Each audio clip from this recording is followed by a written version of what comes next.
Good evening and welcome to the news at 7. It's a scramble for the hearts and minds of South African voters. ANC President Jacob Zuma's campaign took him to the IFP strongholds of Greytown, Msinga and Escort in KwaZulu-Natal. Zuma says he's confident the ANC will win the upcoming municipal elections in these areas. IFP support has been dwindling, with the ANC making inroads in rural areas. And the IFP's woes have been compounded by the formation of the National Freedom Party.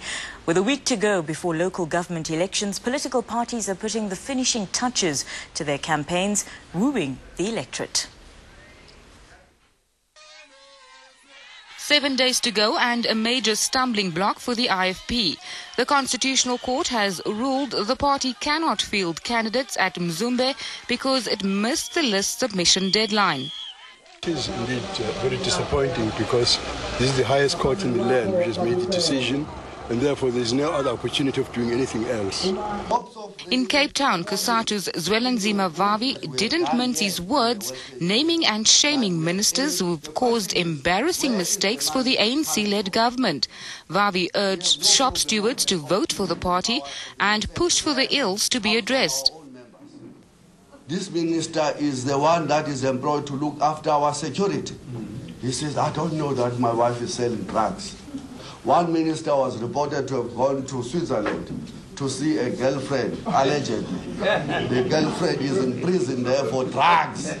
While the Freedom Front says forming coalitions is the way to go this time around, as no party can realistically defeat the ANC on its own. The research shows at this moment that we're not strong enough that one political party will be able to do it on their own. But I think for the first time it's possible that coalition parties will be possible to do that as a first conclusion. The second one is that I'm worried about unrealistic expectations created by political parties that might have short-term gain. The ANC's Batabile Dlamini took her campaign to Badplaas, coming face-to-face with households where children aren't going to school and no proper social services are provided for the elderly. Free State Premier Ace Magashule embarked on door-to-door visits pleading with the family of the late Andreas Tatane to vote for the party and promising change in the province. Tatane was severely beaten and shot to death, allegedly by police during a protest in the township. The Northern Cape saw 60 defections from the DA to cope. The community of Dalport's whip says in the past few years, the DA has failed to address the needs of people. Claims the DA dismisses as personal attacks. And Azapo took its message of accountability to the township of Guguletu in the Western Cape, saying leaders must be reminded of the promises made and deliver. The local government elections will take place in a free and secure environment. That's the word from Police Commissioner Beki Cele. He was in the Northwest where he was briefed about the province's state of readiness. There is just one thing that we can promise the people of South Africa and the people of Northwest. The elections will be secured, will be proper, will be quiet. Northwest is one of the 4 provinces that's been declared a hotspot. Today, the Commissioner assured voters there will be no disruptions and issued a warning to those planning to disrupt elections. To date, 22 people in the Northwest and 111 in KwaZulu-Natal have been arrested in election-related cases. Most of these cases relate to assault and malicious damage to property. Officers, we have no room for mistake, and we have witnessed the consequences of the elections that are suspected to be wrong in our African continent. We should not be part of that. I want us to work in a way that the winners are jubilant and the losers are happy. President Jacob Zuma says his party will never disappoint the rural poor. He was speaking at IFP strongholds Greytown, Msinga and Escort in KwaZulu-Natal. Bringing everyone on board, including business, the farming community and traditional leaders. The turnout in Greytown signaled the ruling party's intentions here. It was the same story in the IFP stronghold at Msinga. Crowds even bigger.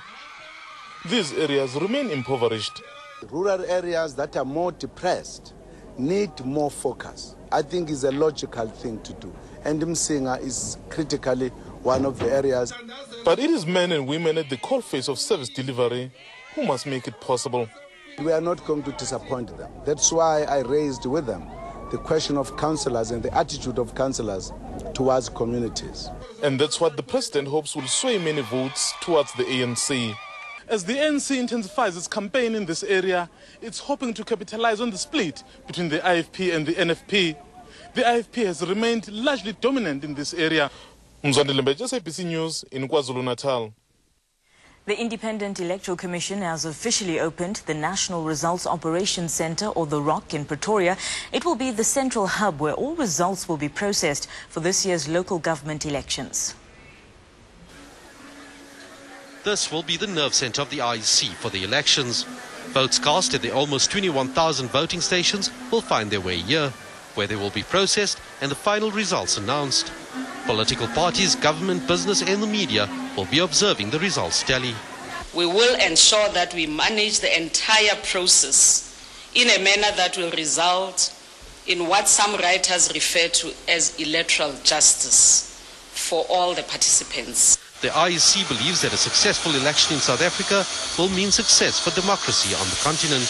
We are always happy whenever successful elections are held in any part of Africa, as this suggests that the democratization process is slowly taking root throughout this continent.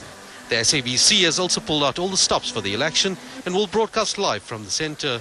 We are committed to ensure that we provide a credible and compelling programming that will help in supporting and promoting our democracy. With everything in place, the IEC is confident it's ready to run the elections for the almost 24 million registered voters. Prishan Pillay, SABC News, Pretoria. At the official opening of the centre, the IEC paid tribute to SABC senior journalist Khomotso Sobeto, who died in a car accident on Sunday night. On behalf of the Electoral Commission, our sincere condolences to the family and friends of Mr. Khomotso Sobeto. His death is a great loss to journalism and to our country.